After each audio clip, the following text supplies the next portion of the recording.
I've been sitting on this story for about 2 weeks, honestly, because it's harder to cover responsibly than it looks. The internet doesn't have that problem. It moves fast and confidently, and when a clip goes viral, context gets stripped out in about 30 seconds. But the underlying story, the one beneath the clips and the counterattacks and the White House statements, is actually more nuanced and more important than the version being shared in most places. So let me try to do it properly. On February 11th, 2026, President Donald Trump stood at the White House for a Champion of Coal event. He was mid-sentence, beginning to formally designate or acknowledge something, when the words simply stopped coming. "I'm proud to officially name the undisputed just..." He paused, looked around, then asked, "When did this come out, Mr. Speaker?"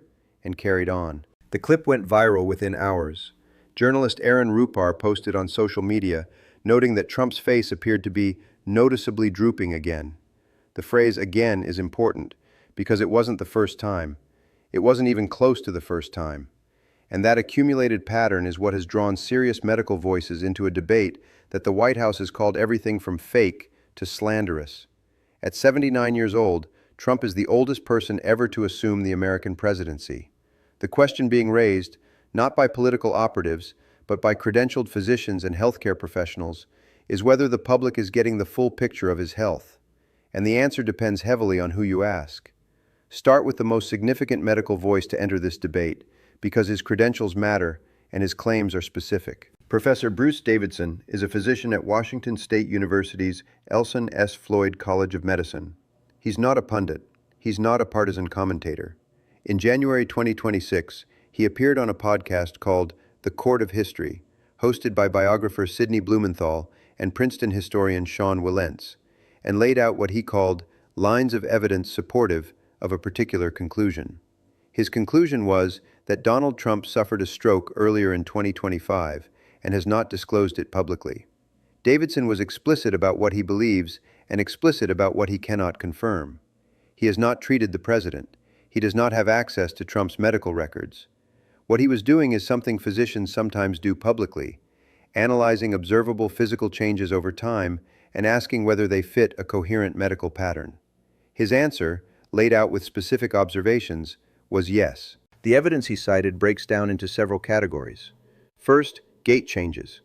Davidson pointed to videos showing Trump shuffling his feet in ways that were not present in earlier footage from the golf course, from rallies, from public appearances, where Trump had been striding more confidently. The shuffling, he said, is not what was seen previously. Second, limb preference. He pointed to footage of Trump descending the stairs of Air Force One, gripping the banister with his left hand, despite the president being right-handed. Gripping a rail with the non-dominant hand for support is, he argued, consistent with right-side weakness. Third, what he described as marked episodes of excessive daytime sleepiness. The medical term is hypersomnolence, which Davidson said is documented in stroke recovery. And fourth, he noted that erratic or intensified behavioral responses can be consistent with certain post-stroke neurological changes, though he was careful not to overstate that. His conclusion on the stroke timing: "I think the stroke was 6 months ago or more, earlier in 2025. The White House's response was immediate and forceful. Press Secretary Caroline Leavitt called the allegations absolute bullshit and perhaps even slanderous. She cited Trump's physician, Navy Captain Dr. Sean Barbabella, who has repeatedly stated that Trump remains in excellent overall health and that his cardiovascular health puts him, in Barbabella's words, 14 years younger than his age. Trump himself has claimed to have aced multiple consecutive cognitive tests and declared in December that he is sharper than I was 25 years ago." Now here's where I want to be genuinely careful, because there are two completely legitimate things to hold at once. One, Davidson has not examined Trump and cannot make a formal diagnosis from public footage. Remote assessment has real limits. Two, that doesn't mean the specific observations he cited are wrong, or that the questions he raised are illegitimate. Both of those things are true simultaneously. I'm genuinely uncertain about where the line is between legitimate public scrutiny of a 79-year-old commander-in-chief and unfair speculation. Tell me where you think that line is. Drop it in the comments. But here's the thing about this particular debate. It didn't start with Davidson. The pattern he was analyzing had been building in public view for well over a year. The 9/11 commemoration in September 2025 produced one of the earliest and most widely shared images of the debate. Cameras caught what appeared to be a pronounced droop on the right side of Trump's face. The image spread rapidly. A podcaster's social media post, "So this guy like 100% had a stroke, right?" was liked more than 272,000 times. That's not a medical assessment, but it reflected the volume of public attention the visual generated. Then came New Year's Eve. A video circulated widely showing Trump, alongside Melania, appearing to drag his right leg as he exited a vehicle at Mar-a-Lago, before adjusting his gait once he appeared to notice the cameras. The clip set off another round of commentary across social media, with many observers noting that limping on the right side is, as Davidson would later point out, consistent with left brain neurological events. The bruising on Trump's hands has been another recurring focal point. The discoloration, particularly on the back of his right hand, has been visible in photographs and television appearances for months. Photographs have appeared showing Trump apparently applying concealer to the area. Asked about it last July, White House Press Secretary Leavitt initially attributed the bruising to frequent handshaking, an explanation that medical professionals questioned publicly. Later that month, the White House disclosed that Trump had been diagnosed with chronic venous insufficiency, a condition common in people over 70 in which leg veins have difficulty returning blood to the heart. CVI can contribute to bruising and swelling in the extremities. The White House's disclosure of the CVI came only after sustained public pressure and media reporting. That sequencing, a symptom is visible, an explanation is given, that explanation proves insufficient, a diagnosis is eventually disclosed, is part of what drives continued skepticism about the completeness of official health communications. And then Trump himself added a new element in his Wall Street Journal interview at the start of 2026. He disclosed, apparently without realizing the medical implications would be scrutinized so closely, that he takes 325 milligrams of aspirin daily, 4 times the recommended preventive dose, against his doctor's advice. His explanation, "I want that blood to be nice and thin running through my heart." When pressed on whether that meant he was going against his doctor's orders, he confirmed it. "I do." That admission pulled a cardiologist directly into the news cycle, and what that cardiologist said is the detail that most coverage has understated. Dr. Jonathan Reiner is not a commentator. He was the personal cardiologist to former Vice President Dick Cheney. He is one of the most recognized interventional cardiologists in the country. His response to Trump's aspirin disclosure, posted publicly, was pointed. He laid out that the specific prescription of 1 full-dose aspirin, 325 milligrams daily, is used in a very specific clinical context: prevention of recurrent stroke after a patient has experienced a partial blockage, of 50% or more, of a large vessel in the brain. It is not a standard cardiac prevention protocol. In fact, the medical guidance on aspirin for cardiac prevention shifted significantly in 2019, when major medical organizations moved away from recommending routine aspirin for primary prevention because of the elevated bleeding risk, which is exactly what produces the visible bruising. Low-dose aspirin is 81 milligrams once a day, and full dose is 325 milligrams once a day. Dr. Andrew Freeman, Director of Cardiovascular Prevention and Wellness at National Jewish Health in Denver, explained to CNN. Trump is taking the full dose. Dr. Vivek Cherian, a Chicago-based internal medicine physician, told CNN that many cardiologists would question a long-term high-dose aspirin regimen given increased bleeding risk. The significance of Reiner's clinical observation is something you need to read carefully. He wasn't speculating about whether Trump had a stroke. He was explaining what the 325 milligram dose is prescribed for, and that the answer to that question has implications for what condition Trump may be managing. Trump's physician Barbabella confirmed to CNN that Trump is using aspirin for cardiac prevention. Reiner's public commentary questioned whether that framing is medically accurate, given what that specific dose is actually indicated for. To be fair, Trump's physician is the one with actual access to his records. Barbabella has consistently maintained the president is in excellent health. Outside physicians analyzing media reports and public disclosures are working with incomplete information. That's a genuine and important limitation. But it's also a limitation that exists precisely because full medical transparency is not being provided, which is itself a choice the White House has made. In January 2026, a speech-language pathologist on TikTok, went viral after analyzing the distinctive slurping or wet sound Trump sometimes makes mid-speech, suggesting it could be a neurological indicator worth clinical attention. She was careful to note she has not evaluated him, but her post spread widely, adding another professional voice to a debate that is increasingly drawing in healthcare practitioners across multiple disciplines. There's a larger structural issue underneath all of this that the clip-by-clip coverage tends to miss, and it's the one that actually matters for the broader conversation. The United States has no standardized, legally binding requirement for presidential health disclosure.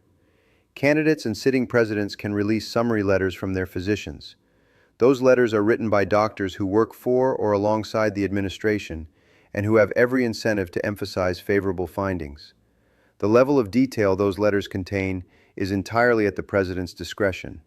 This has been true across administrations and across parties. Trump's situation focuses that problem in particular because of the stakes involved. He is 79 years old, the oldest person ever to hold the office. The human body changes meaningfully in the late 70s. Research consistently shows that certain cognitive functions, processing speed, word retrieval, working memory, can shift with age even in healthy individuals.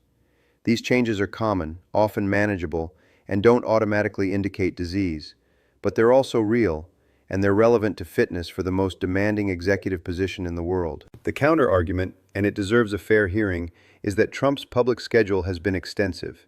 He held a lengthy and combative press conference on the very day the Supreme Court struck down his tariffs, showing no obvious impairment under significant pressure.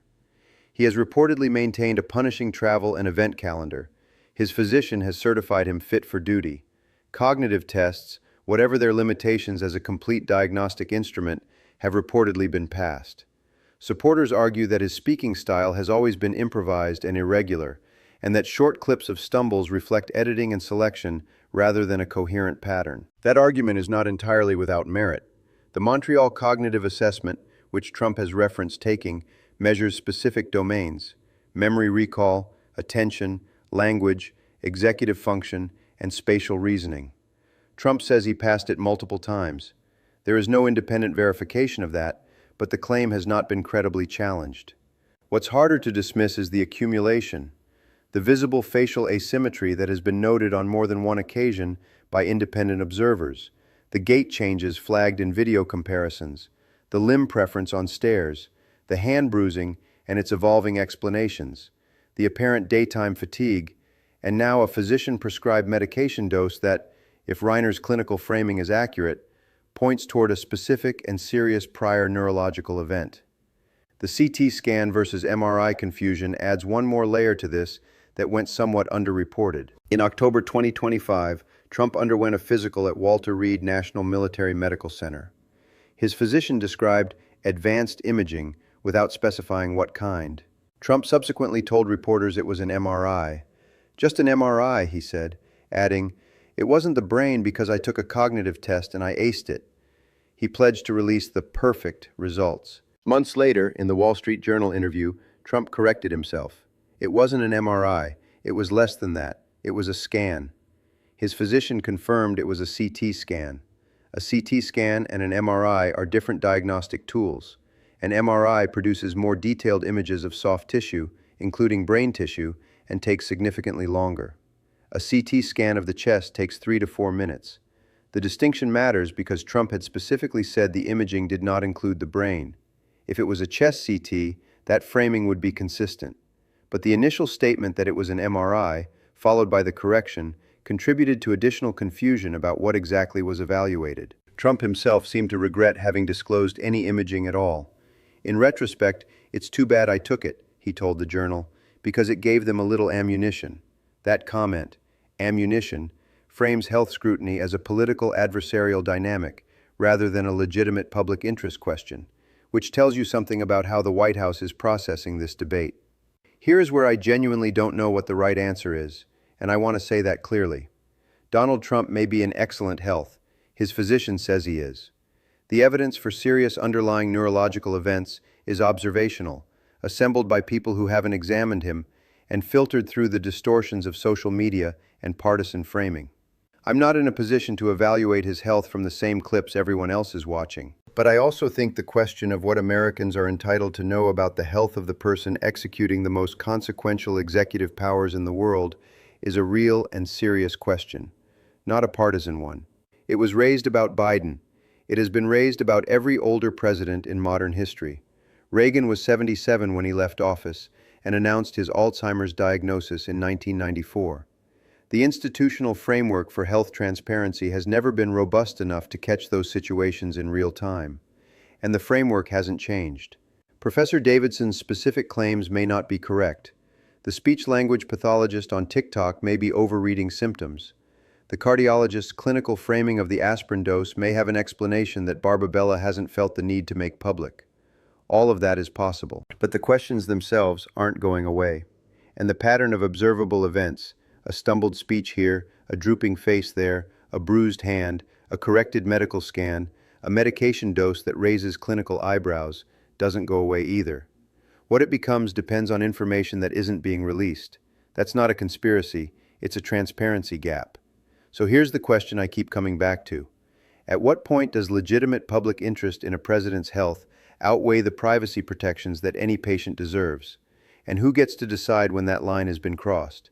Is there a standard you'd support for any president, regardless of party, that would give the public more confidence in the information they're receiving? That's the question that matters beyond this specific debate. I want to hear where you land on it.